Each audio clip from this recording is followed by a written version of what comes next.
15. Hollywood starts at 11 o'clock, and we have the races all done before 3 o'clock. Get you home for that 49er game at 5:20 and the turkey dinner. All right, we're going to take a break. When we come back, our excellent reporter Don August has a little feature interview with Dr. David Seftel, catching us up on Michael Martinez. And then later on in the show, we'll handicap with Matt Matuska of SpeedFigures.com. Today is Dollar Day out at Golden Gate Fields. Gates open at 10. % off at the Daily Grill, a favorite Union Square hangout. Heck, the free parking alone makes it the hotel package to book when you're coming to the city by the bay. Call the handlery now at 800-995-HUSH and ask for the KNBR package. That's 800-995-HUSH. And I promise never to do an opening like that again. This is Don August with HorseRacingNation.com, and today's Bay Area Backstretch Talk will update the condition of jockey Michael Martinez. Michael was paralyzed in an accident here on September 10th of last year, and I can't think of a better person to talk to than Golden Gate Field track physician Dr. David Seftel. David, welcome. Thank you for having me. Why don't you tell the fans what injury Michael suffered and how he's doing now?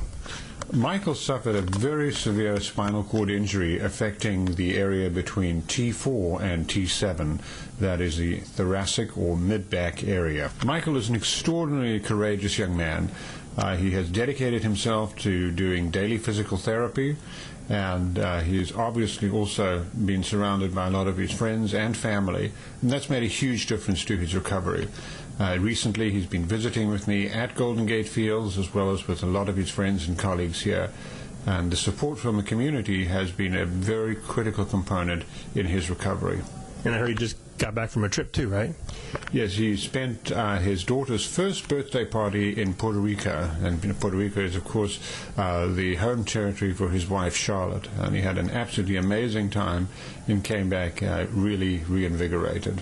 Now, you've taken a personal interest in helping Michael since the accident. What connection did you have with him before that, or what made you want to take the interest in him? I've known Michael since he was a rookie over here. The moment he arrived, he was introduced to me, and he really struck me as being an extraordinarily dedicated, sharp, very focused, and extremely likable young man. And I think that's where a lot of his initial success came from, is that he was so open and so congenial to everybody, and once you put him on a horse, he performed. Once he got hurt, were you in constant contact with him at the hospital and went back home trying to help him through the mental part of it, of being injured, first of all? Now, I was right with him the moment he fell off that horse. I was there within about 45 seconds, and I immediately recognized that a very serious injury had occurred, and I was able to stabilize him and get him off to Highland Hospital, where he underwent emergency surgery to remove shards of broken bone from the spinal column. He underwent a number of other procedures that same night, a total of 11 hours of surgery, which was complicated by significant bleeding problems that are often seen when you have major trauma of this nature.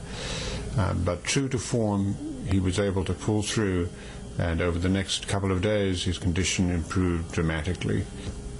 Michael's been looking for the best possible treatment since the injury. How have you been able to help facilitate that? Well, initially our goal was to get him into an embryonic stem cell program that was sponsored by Geron Corporation, and we were right on the cusp of facilitating that. But due to a variety of administrative and other issues, he was not eventually deemed to be a suitable candidate for that program.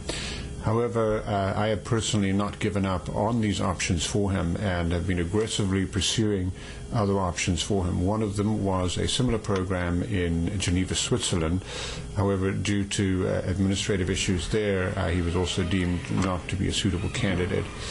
However, we are currently pursuing a program in Switzerland. We're currently pursuing a program in Portugal, in Lisbon, Portugal, and that may offer Michael a very significant opportunity. And what is the long-term goal of his as a recovery?